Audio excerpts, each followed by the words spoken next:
Hello and welcome to this week's unboxing video.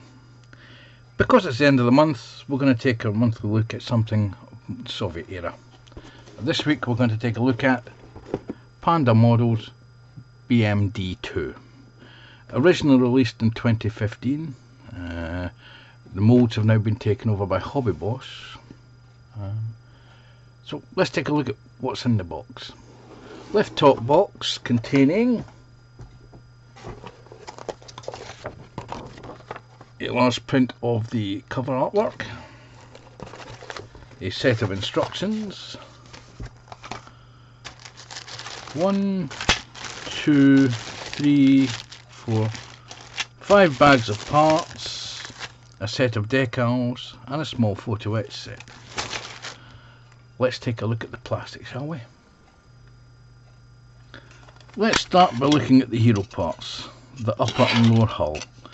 Upper hull moulded in this lovely olive green plastic, crisply detailed, a little bit of flash present at the cutouts at the front,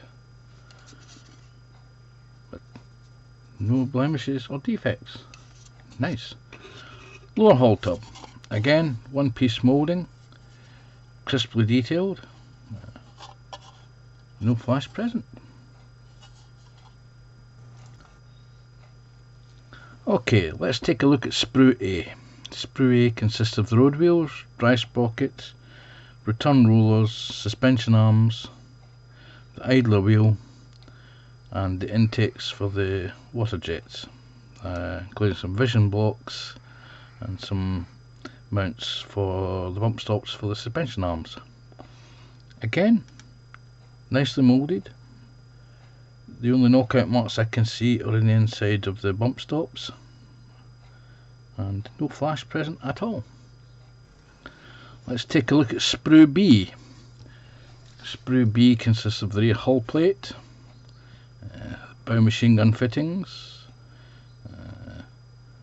various hatches, the rear crew compartment hatch, the engine intake cover, and the rear zip panels or stowage boxes that go in the back of the rear compartment. Again, crisply moulded, no flash, couple of knockout marks that need to be removed from pieces before attachment, but nicely done. Sprue C. This consists of the hatches, driver, commander, turret hatches, the lower turret ring, and surprisingly enough the 73mm cannon that was fitted to the BMD1. Also fitted there are headlights and the Sager missile. There are a few knockout marks, but no flash present. In fact, the Sager wings for the Sager missile are absolutely lovely. Sprue D. Sprue D consists of the later road wheels and return rollers fitted to the BMD2 in its later life, which allows you to build an early BMD2 or a later BMD2. Again, crisply moulded, no flash, some knockout marks on the inside of the wheels. Nicely done. Sprue E.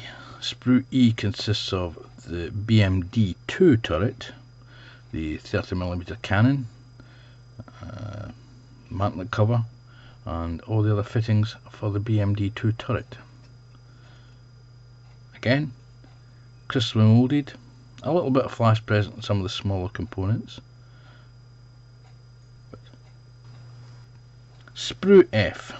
Sprue F consists of the Spigot anti-tank missile that was fitted to the later BMD2s.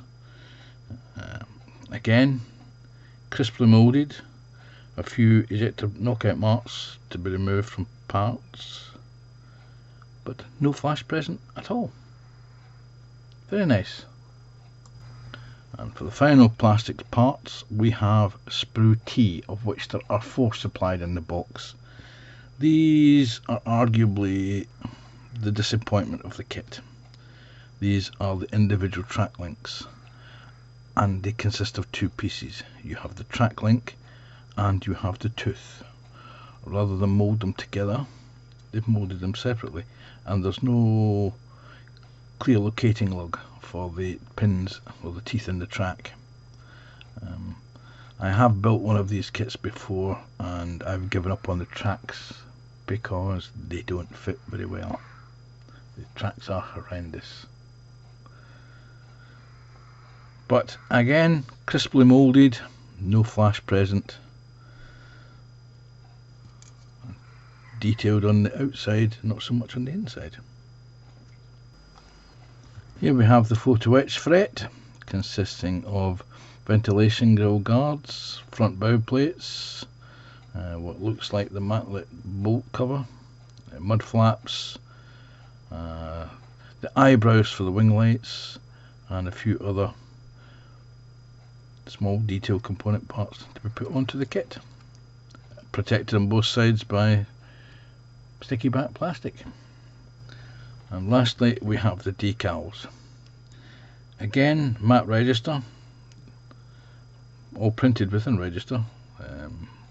You have a choice of bought numbers, various other things. Okay, let's look at how she builds. The instruction manual is glossy full colour, page 1, illustration of the vehicle, the read before assembly instructions, and the ubiquitous icons for what you need to do: drilling, bending, do not stick, optional parts, etc. Page 2. Page 2 consists of the parts layout on the sprues and where you can find them. Assembly sequence 1 is assembly of the road wheels, dry sprockets and idlers.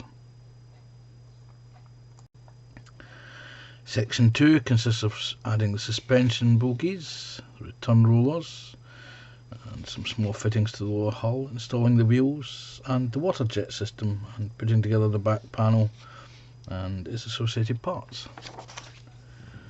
Assembly sequence 3 is the assembly of the tracks. Assembly sequence 4 is the assembly of the vision blocks and the internal fittings, and also to drill out a couple of holes depending on what version you're making. Stage 5 is the adding of all the upper hull components: driver's hatches, gunner's and commander's hatches, the zip boxes, the rear crew compartment hatches, lights and bow machine gun fittings. Assembly 6 is adding more of the small component parts: headlights, photo etch engine, grill intakes, the optional smaller parts. Assembly 7 consists of putting together the cannon, the vision blocks and the turret. Assembly stage 8 is adding the anti-tank missile and some other small turret fittings, attaching the upper hull to the lower hull. Stage 9 is attaching all the other components to the hull, including the bow wash plates, and attaching the turret to the lower hull. And I've just noticed something. There's no colour callouts or instruction sheets. Decals with this one. Teleporky. It's on the back of this. And there you have the colour callouts. You can have the standard Soviet 4BO green, with a couple of brightly coloured options, and you can have the 3-tone camouflage scheme that the Soviets introduced in the mid-80s.